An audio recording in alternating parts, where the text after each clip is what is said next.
এইবারে ভারতের কাছে দুটি বিষয়ে ব্যাখ্যা চাইলেন যুব ক্রীড়া উপদেষ্টা আসিফ মাহমুদ। তিনি কি এমন ব্যাখ্যা চাইলেন ভারতের কাছে, তা নিয়ে থাকছে বিস্তারিত। বন্যাকে পরিকল্পিত দুর্যোগ বলে নিজের সামাজিক যোগাযোগের মাধ্যমে ফেসবুক অ্যাকাউন্টে পোস্ট করেছেন যুব ও ক্রীড়া উপদেষ্টা আসিফ মাহমুদ। বুধবার রাত 8:30টার দিকে তিনি এই পোস্ট করেন। ওই পোস্টে আসিফ মাহমুদ বলেন, বন্যা দুর্গতদের সহযোগিতায় এগিয়ে আসুন।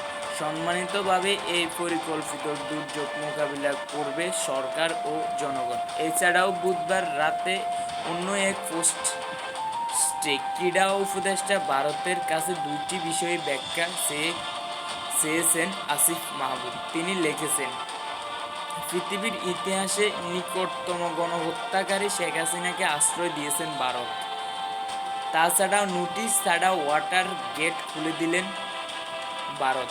বন্যায় সৃষ্টি করা ভারতের সঙ্গে বাংলাদেশের সম্পর্ক অবনতির কারণ হতে পারে। এই বিষয়ে বাংলাদেশের জনগণ তা স্পষ্ট ব্যাখ্যা চায়।